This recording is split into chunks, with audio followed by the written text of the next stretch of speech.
Okay na? Kasi start na ta girly lalo.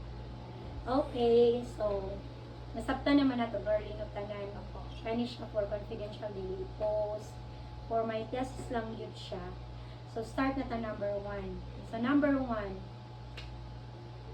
how do you personally view your experience growing up as a latchkey child? Can you describe the daily situation or routines that shape this view? Opo. So, para sa ako nga usa ka latchkey child, lisod gyud among sitwasyon sukad pa sa una. Tungod kay wala among ginikanan sa among tapat nga gasubaybay sa among adlaw-adlaw na panginabuhi. Labi na kami kay usasab ka estudyante. Kaming magsuon maong lisod gyud sa mua kay syempre isa mi ka estudyante. So kailangan gyud namo mong mataog sayo, magdilihit kay sa mga buluhaton matag kadlawon kay para mag-atog sa eskwelahan. So usahay maka-feel mi kakapoy sa among adlaw-adlaw nga routine kay syempre adlaw-adlaw pud mi ga eskwela, so gabalik-balik gyapon nato among mga buluhaton. Pero kailangan namong kayanon kay para sa among future ug kaugmaon. Thank you, Girlie. Number 2, when you think about being left at home without adult supervision, what experience stand out the most to you? Why do this experience remain memorable? So kung ako lang mabilin sa among balay is daghan gyud og mga hinunaan lang like kanang about sa akong naagian nga kanang agian nga like nani sa mga na bulag among parents ana tapos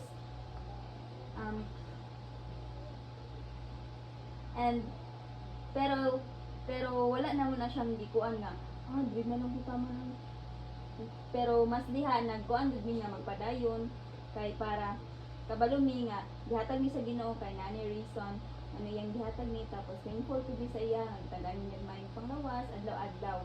And then pero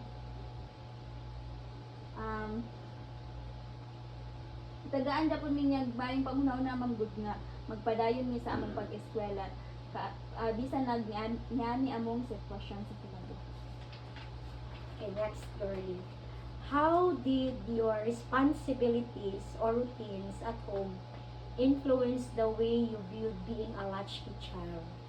So ako dako kayong naka-influensya sa amo bilang isang latchkey child kay tungod ani bata pa lang ko nakamatan ako sa mga responsibilidad bilang isang tao og sa mga buluhaton sa matag adlaw ug mas naging matured na ko mag-isip og sa mga angay buhaton matag adlaw og naging independent sa mga bagay-bagay. Oh, congrats, girlie. Next, in what ways did you experience as a latchkey child influence how you behave or responded to situation while growing up? Can you describe a situation where there is became clear to you? Sa ako is nakaapekto ni siya sa akong pamatasan like kanang nagoy kanang halimbawa kanang dakuan gud sa mua ga down gud sa mua ana mao nang Mura mag-self-pity ka. oo tapos burag makaanam sa mga sarili nga sabi ano na tinuslay kay feeling na mo wala man japoy kanang mag-care sa mua walay mulaban kay syempre wala man parents. So it means unsa nga experience to nga kanang makaingon ka nga gidown mo? Unsa nga scenario? Like kanang mga kuan sa mga tao ba istorya good nga ginayon na kana sila di na sila makakuan makalampos ikaw na maka-eskwela tas kung atin ang ginainan siya kanang ano daw kanang grade 6 pa daw siya mabuntis na daw niya nang gina-judge mo oo ana kay tungod wala may mama, yung papa wala ka walay gagayad sa mua ana so mura giusgana mo nila gi-judge na mo nga di mo maka-eskwela mabuntisan ra mao nang karon mas naningkamot gid ni nga makahuman gud ma'am bisan nabisod kayo among adian Kaya ipakita ninyo sa ilang nga maskin wala may mama kay nilakaw inyong mama nga kaya ninyo. So tungod ana nga mga situation kanang kumbaga naging strong mo. Next, how do you interpret the overall impact of your experience as a latchkey child in your life? What parts of those experiences shape who you are today? So, sa ginaisip lang ako ma'am na kani nga among na-experience kay karon or mga kasinatian sa among kinabuhi is mao ning way sa Ginoo nga mao ning gihatag niya sa mga anak kay para samtang bata pa mi makamata namin sa kamatuoran kanang maging independent namin kanang maayo namin ay kanang kaya na nagmugod nga iahon ang sarili bisa nag mag-isa lang kanang wala na guide sa mga parents anak tapos kanang bata pa lang is nakabalo na kung unsay angay buhaton sa future nga kanang kay syempre karon bata pa na burag mild pa kay siya nga problem pero kanang para makabalo mi future pohon kanang nanam experience ba nga nanaon di ay so nga na. So, ang overall impact ani nga experience dako kayo impact sa inyo nga maging ang motindog mo sa inyong sariling kumbaga sa inyong sarili nga kaya na ninyo masin walay mga magpapa though na may times nga lisod pero no choice nga need yun kaya nun. Next, how would you describe your feelings about being latchkey child? What emotion did you commonly experience during those times? So akong na-experience kato nga time is kaguol gyud og nasayangan sa among family kay kanang syempre di ba tanan man gyud ta nga nagkuan nga gusto og buo nga pamilya ana pero wala man tay mabuhat kay mao naman na ang Anong desisyon? mao naman na ilang desisyon so sakit lang pod sa mga anak kay syempre di na mi mabuo tapos wala na gagay sa mga wala na mag-atiman ka nang mag-eskwela gud ana so kailangan na namo mutindog sa unsay angay nang buhaton ana kay sa mo ara man nakadepende kay ba wala ni nagga-guide sa amo ra man nakadepende kung eskwela ba mi padayon or dili Sa inyo ra gyud. So, ang inyong feeling sad ka sa inyong sitwasyon. So, commonly nga emotion nga imo ma-feel mo na siya sad, kaguol. Next, what did you usually feel when you realized you would be alone at home without adult supervision? What thoughts often came to your mind during those moments? So, usually, sa imong ma-feel when you realize na isa lang ka sa inyong balay without adult supervision nga kamo lang magsuon. kanang naghinayang kay mo ni nahitabo sa mong pamilya tapos murag gusto gud makaanak ka sa imong sarili unta wala na lang gud nagbulag ng parents ana kay dili ni man ani among pagpuyo ron o kumpleto pa lang ni. Next, how did the responsibilities you had at home affect how you felt about being latchkey child? Can you describe situation where these responsibilities affected your emotion? So, yun sa pag-apito sa imong mga responsibilities sa balay, ang imong gibati is si latchkey child. So nakaapekto ni siya sa Paano siya nakaapekto sa imuha nga kanang sa imong mga responsibility as kumbaga latchkey ka. Halimbawa, di ba kamo ang nagaluang tanan nga mga trabahoon. So, unsa imong feeling about how you felt about being a latchkey child? Unsa imong nasa huna-huna? sa kuha ma'am is bilang isang latchkey child lisod gyud ay siya nga kanang ni anak kanang ikaw lang dapat gani kani nga responsibilidad is sa parents nimo pero kamo nagabuhat kay tungod ana nagbulag-bulag na, so mali kanang makahuna-huna gyud ka nga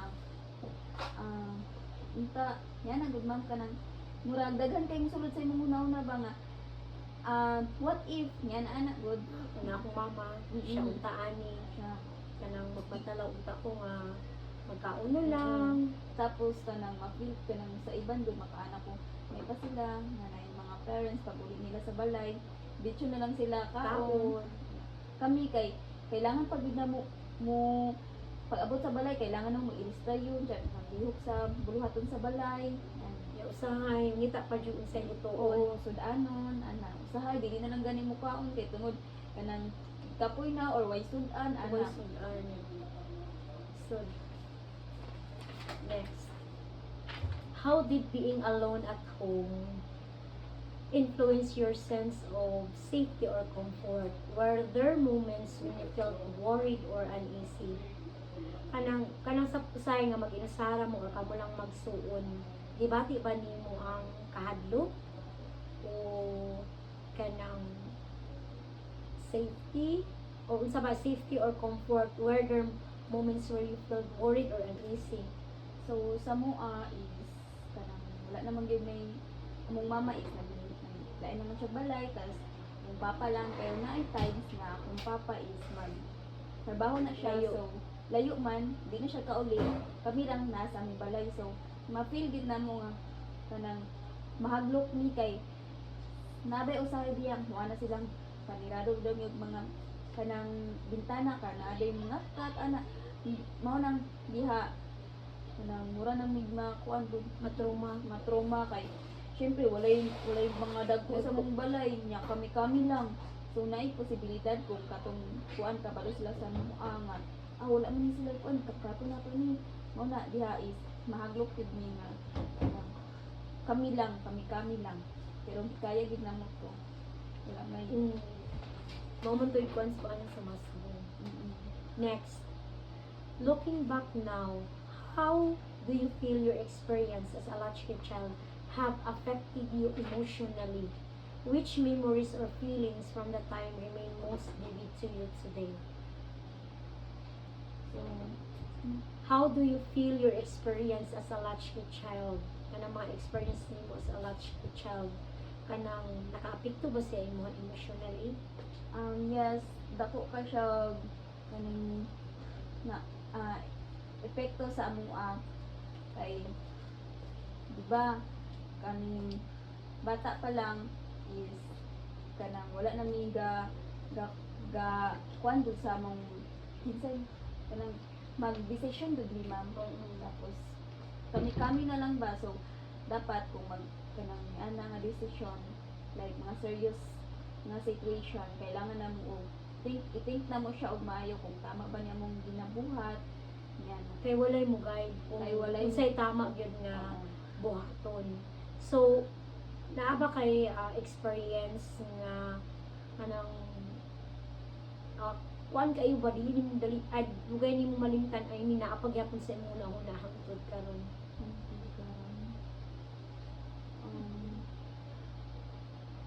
murag I think wala makalimot ang gud ko man kay sa kadaghan nga nahitabo sa Experience nga imong na kuan kanang kumbaga na experience nimo daghan na kuan. Next, what realization or insight have you gained from your experience as a latchkey child? Can you describe experiences that lead to this realization? So, unsa imong na-realize sa imong or na-gain nimo sa imong sitwasyon nga latchkey mo, unsa imong nakuha or nakatunan? So ako amis na-realize na ko na dili gyud ay sa tanang panahon nga nagakuan lang mo sa isa nagadepend lang mo sa ilang sa kanang iingon sa uban dapat kaning maging mutuo gud mo sa among sarili yan kung unsay angay buhaton dili lang kay sa tanan panahon nga kailangan nimo ang opinion sa uban tapos mo na imong buhaton Dapat ato yung sariling desisyon ang matuman kung baga dili dili na to hayaan ang ubang tao nga tama sila. I-prove Para- nato sa ilaha nga mali sila. Para dili po ta daog-daogon ana. No, we need to stand out, being strong. So, ang naging nimo being latchkey, naging independent ka, Matured ana. matured nga, kabalo na pud ka magdesisyon kung Unsay unsay tama, tama, unsay mali. Kaya wala may lain nga, di para sa mama nga, ay mali na, ay naging buhata. Kumbaga, at young age, kabalo na mo mag-decide kung buhato na ako ni dili. So, muna isa sa nag-gain mo ba nga, for being latchkey, for being without adult supervision, mostly walay tagpo nga tao nga naasa inyo nga, mura nakadesisyon naman inyo nga, bata pa mo nga, mo ni ang buhaton, mo ni ang dapat, mo ni ang dili. Next, what important things did you come to understand from being left on your own at home? How did this experience influence the way you think or act today? So, unsa to mga importanteng butang nga imong nasabtan gikan sa pag-inusar sa balay or kamo lang nga magsuon, walay adult supervision, di unsa nini pag-impluwensya ang imong panguna-una o lihok karon? So sa ako is What important things did you come to understand from being left on your own at home? So, unsa to mga importanteng butang nga imong nasabtan sa pagiging latchkey, pagiging walay mga dagko nga kauban, unsa imong importanteng butang nga nasabtan sa imong sitwasyon? Giunsa ni ini pag-impluwensya ang imong panghuna-huna o lihok karon? sa amo ma'am is kana kailangan na mo nga mag-stand sa among sarili kay walay mo guide, walay mo kuan sa mua, walay makatabang sa mua. So sa amua is kailangan na mo kuan na mo sarili nga kaya na mo ni kaya gani nila, so kaya pud na mo. So, mo na mo mga daghan pang mga butang nga ato ang imong nakatunan.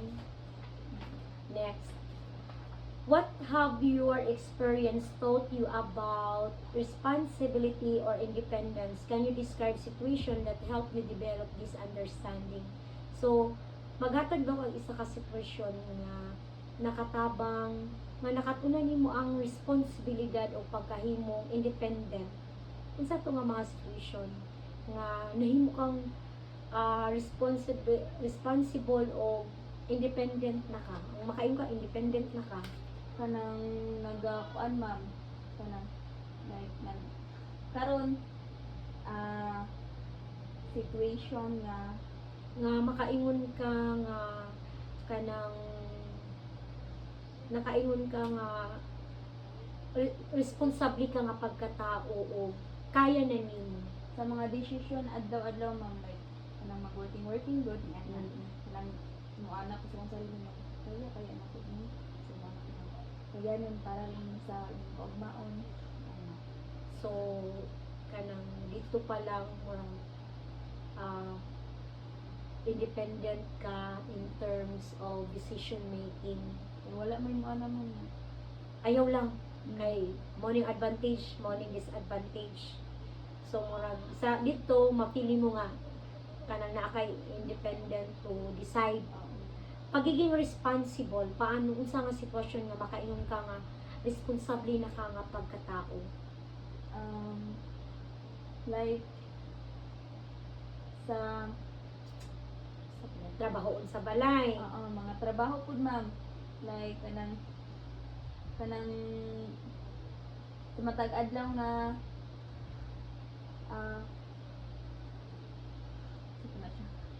Mga lihokon sa balay. like mga kanang naga-guide po kasi yung mga manghod, tapos kailangan nimo ingon sila nga kaninong buhaton ha, tapos naga kuan gud sa mga trabaho ma'am nga kari imong buhaton ikaw kani tas ako kani ni ana responsible na ni ana nga Nagalisting ka.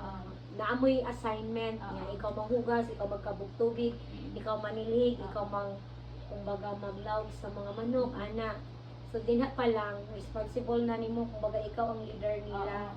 Ano siya. Next. What realization did you gain about yourself while growing up as a latchkey child? How did this realization influence how you see yourself today? Na-realize na ko ma'am na dili gid ay hadlang kani nga situation sa mga broken family nga mag-stop wala mi nga murag wala nagkay kuan sa murag nag na kasi ng sarili ba nga di ko kaya ana na dapat gid ay ipadayon kung unsay makaya nimo, then dili gid ka mag-stop o diha lang gid ka pigilan nimo nga hinahinay og padayon kay wala ka kabalo sa panahon na naana day ka diri ang nabutang. Yan. Next, when you reflect on your experience as a latchkey child, what do you now understand about those experience? Which experience most strongly shaped your perspective?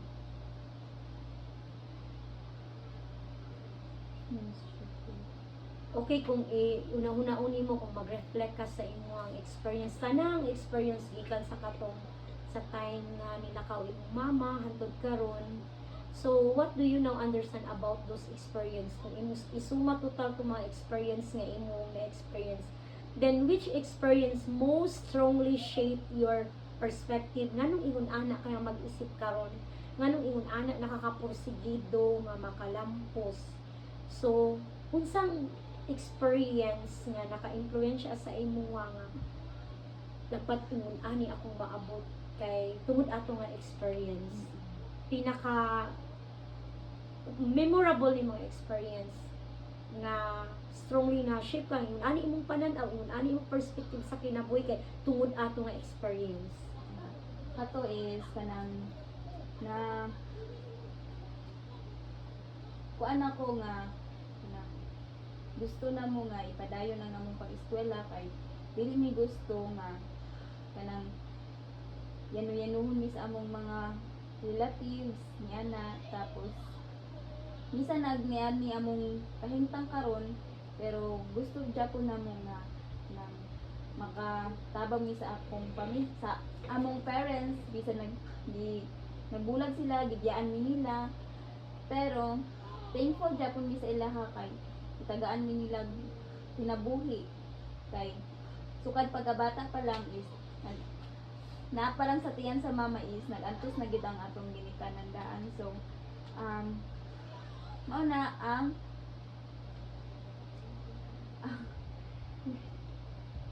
Naka-shape sa imo.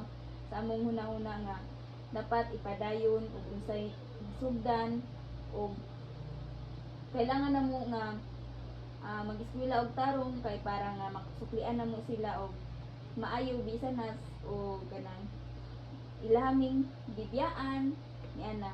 Then like sa mga tao pod nga ga kuan sa mua, ga down sa mua, ga nung sa mua nga di na mitalampos ana murag dito pod mi naka kuan good nga magpursige gid mi og eskwela kay para ipakita sa ilaha nga mali ang ilang pang-ingon Kay judge mo. oo. Kanang may times ba nga mismo imuhang kaliwat ang mag-judge sa inyo? Yan tanang Na. yana gyud Na ano? Na-update time na yung may mga gatherings kang malik behind mo nang na mo sa likod. usahay dili ko gusto nga kanang magsalo-salo kanang sabay sila kay but kami gud ang kaluluoy ma'am ana Kamo ang istoryahan. mm Kamo murag among the family, kamo pinaka-ups. oo ana ma'am Kapil po na nimo. opo ma'am permi Kaya napil po na mo. Dudong! Come here, Dudong! Paki-off! Dong! Alina, paki-off na please. halos niya na